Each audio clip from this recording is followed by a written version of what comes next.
The People's Countryside The Environmental People's Countryside Debate Environmental Debate Podcast. The People's Countryside Environmental Debate Podcast. People's Countryside Environmental Debate Podcast. People's Countryside Environmental Debate Podcast. The country is split, so is it time to share? So 1 million Earths could fit into the space taken up by our sun. With that concept in mind, do our problems, issues, disagreements, fashions, etc., really mean anything? It's the Ray and Vinroy Show. This is the People's Countryside Environmental Debate Podcast with me, Stuart the Wild Man Mabbott, and... For a second I thought you were going to say me, Ray, and I'm Vinroy. Yeah. No, I'm William Manklow. Thanks very much for listening to this episode of the People's Countryside Environmental Debate Podcast. And I will point out at this point in time, that's a very long title for a podcast. It was part of the wider People's Countryside project. Yep. I think we should submit it to the Guinness Book of World Records. I'd just rather have a Guinness. Anyway, so the format is you, the listeners, send in questions. We don't see the questions before we press record. We approach it cold like you probably are today. The two people today are Ray and Vinroy, which is what that outburst was about at the beginning of this episode. Both have been on before, and it'll be interesting to put the different types of questions they've asked to see if there's a theme, a particular bee in their particular bonnet. Anyway, do you want to read Ray's question from Sauk Centre, Minnesota, USA? I said USA. Yeah, it was like dipping into Pedro there. Yeah, Pedro has been. Where are you, Pedro? Yeah, come back, Pedro. Yeah. I say Pedro. Yeah. It doesn't. Stuart hasn't been able to do his catchphrase for a long time. His ears are pricking up now. Yeah. Ray from Sauk Centre in Minnesota. This is Ray's question. Yeah. The Biden and Trump administrations worked together as one came to an end and the other started. Should the two parties power share and work together as a better version of future US politics? 77 million voted for Trump and 75 million, I think, voted for Harris. The country is split, so is it time to share? From an outside perspective, isn't it time for a third party to come in? From an outside perspective, isn't that the whole idea of politics? You really want to try and work together. Yeah, should any is the ultimate version of politics where nobody is the leader. It's all power shared. You just vote. A little bit like in aspects of Northern Ireland. There's a power sharing thing, and I mean, there are pros and cons. Well, if you think revert politics back to maybe a kindergarten or a nursery school,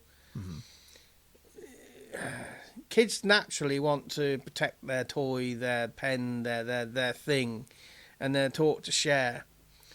Where did that sharing stop across the world, and self-preservation and self-collection of stuff come in?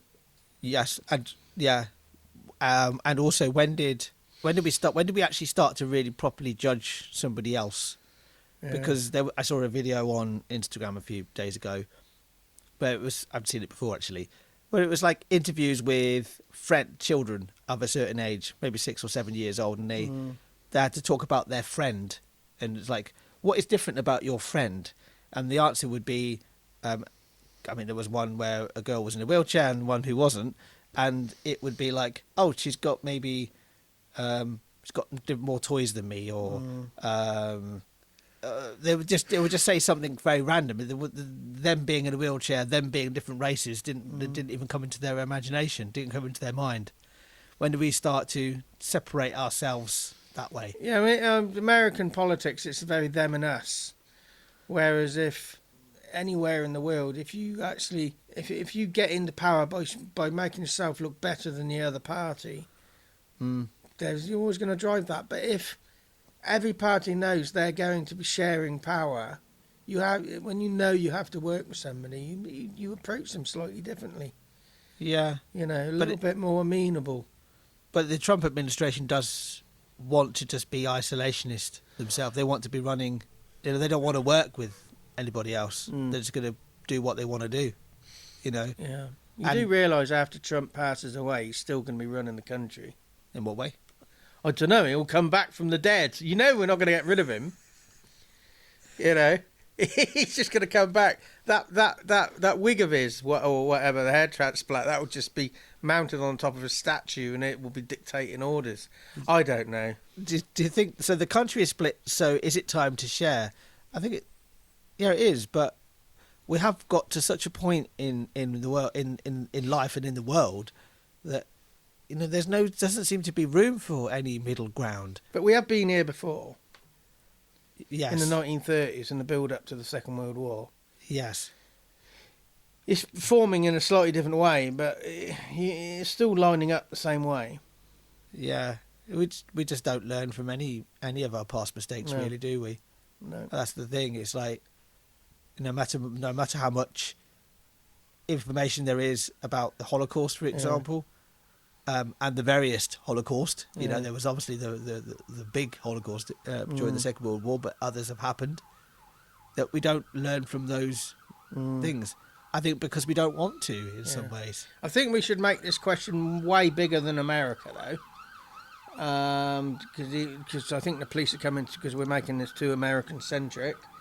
I do think that America is not unusual in what's going on. Very similar stuff's going on in the UK. Very similar stuff's going on in Germany. Very similar stuff's going on in France. Yeah. To share.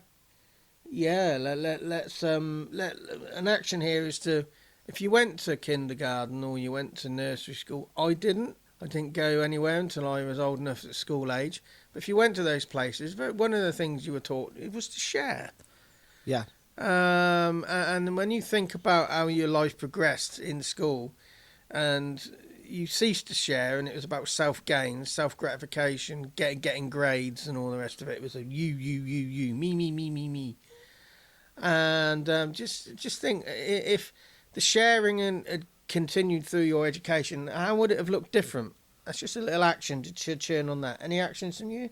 Just to realise that we are polarised in our thinking, that what you think is true for yourself is not necessarily, it can just be your opinion, not fact, and just be mindful of that and be ready to have your mind changed.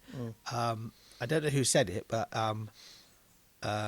is what's the point in having a mind if it's never going to change? It's okay to change your mind.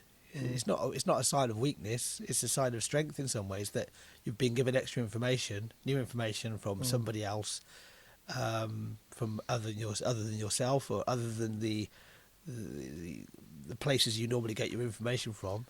Be diverse in where you get your information from. And just be open, open to that change. Ego can be damaging in that, though, because you can be open to change, and you can have this realisation, and then you can just quietly get on with it and make improvements in your life and other people's life by what you've just learned. Yep. But if you have to shout about what you've just learned and prove that you're such a good person now, you're not necessarily doing it for the right reasons. And you're not also not actually doing it either. No. Just talking about it does not mean, but you've got to almost like get it into yourself. Absorb it into who you are. But it is cyclical. Yeah. It says here the country is split. The US is split. So is it time to share? Now, even if the country is split, cycles will come and go. It will cease to be split in the future, and just because it ceases to be split in future doesn't mean it won't be split again. So just because you solve this conundrum now doesn't mean future generations won't have to solve the same stuff. Yeah, I remember it was Obama, when Obama was it his second term? I can't remember. Was he in for 2 terms? Yeah, but Obama was in for 2 terms. Yeah, My memory's gone. There's an American politician that's completely slipping my mind that stood against him, and they disagreed. A little guy. Yeah, I can't remember. McCain. There we go. Yeah, Thank you. McCain. Yeah. They stood against. He had a chip on his shoulder. They stood against each other. That's a joke. That will only work in the UK. Yeah, I know. Joke. McCain chips. Yeah. And as we're talking to an American, we're talking about an American question here. Yeah. A question from an American. Chips are basically the same as fries, but they're not. Because chips in America are crisps. Yeah, I know. It's very confusing. Fries here are those pointless little straw things. We like big, beefy chips. We do, yes. I do like fries as well. But you're getting me off my point. But McCain You had a point? McCain and Obama had respect for each other. Yeah. Individually, they might not agree with each other, but they actually had respect and could actually, in some ways, work with each other. You know, that at that point in time, that you might have there'd be disagreements, but you've got to work with each other, and I think that's what's missing now because there is so much polarization, not just in the US, but in a lot of politics. So when it was Sleepy Joe and the Donald, you don't think there was much respect? No, I don't think so. Donald Trump doesn't respect anybody apart from himself, to be honest with you. Okay, the next question from Vinroy in Linstead, Jamaica. What's the question? Vinroy's question is, when you went into that, I thought you were going to go straight into the question. No chance. So Vinroy's question, Very lucky to get me recording, let alone reading the question out. Very different to what Ray's question was about. This is about space, by the looks of it. So 1 million Earths could fit into the space taken up by our sun. With that concept in mind, do our problems, issues, disagreements, fashions, etc., really mean anything? You summed it up there. Probably not. No. But in the moment, possibly. I mean, The bigger picture again, we've mentioned this the last few episodes. Bigger picture, probably not. But the bigger picture is made up of moments. Well, I'm actually wearing a T-shirt today, which I think kind of fits quite nicely in with that. I thought you'd been decorating on a much larger scale. I'm wearing this is a photograph taken by, well, it wasn't just one photo, but it was many photos taken by the Hubble Space Telescope using what's called ultra deep field. It was the scientists picked a certain piece of the sky where there was literally nothing there. I think it might have been one star or something that you could actually see. And they said they spent 10 days staring at this piece of sky. It's small. The actual piece of sky that they stared at was smaller than the full moon. Just to give you an idea of how small part of the sky it was. And what they discovered really was astounding. That almost every single thing on this image here, and we'll actually share a link in the episode so you can kind of get to see it. Is every smudge, everything on it is a galaxy, and there was counted something like 10,000 galaxies on the image or something like that. It's not that many on here, but it was. So when you think about, I'd still say you've been decorating when you walked in. I didn't realise it was a galaxy image on your across your tit. It's a galactic image, yeah. Across your ample tit. So this image here is. It does well to carry on, you know. This image here is all these thousands and thousands of galaxies. Because this light's coming from galaxies that are so far away, so far back in time that it's actually close as much as you can think to the Big Bang, and everything in between. So we're not just looking at these galaxies; we're also looking through time as well at the same time. So when you think about even the size comparison of the Earth to the Sun, that we are, even in that scale, insignificant. But if you think about even further, even into the galaxy, and then into the billions and trillions of galaxies that are out there that have billions and trillions of stars, we are just this one little rock. This is not even that. It's almost like a grain of sand. Probably not even a grain, might be an atom in the whole of existence. I mean, think about that. Does anything really mean anything? So an action is look at a problem you've got today and set it against that, what William was just talking about. Any issues, long-term, short-term, that you may have, your friends may have, people around you may have, culture might have. Does it matter? Is it of any significance? Disagreements and fashions, they're just like a blip.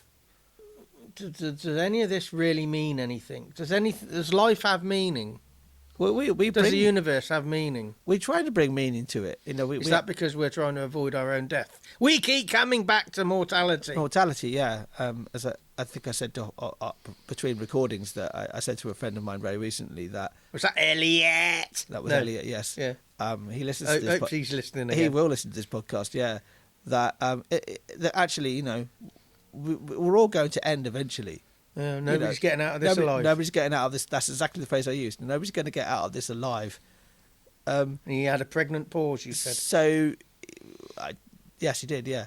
But what I get from that myself is that just go out there and lead a good life, and actually just be kinder to people that are around you.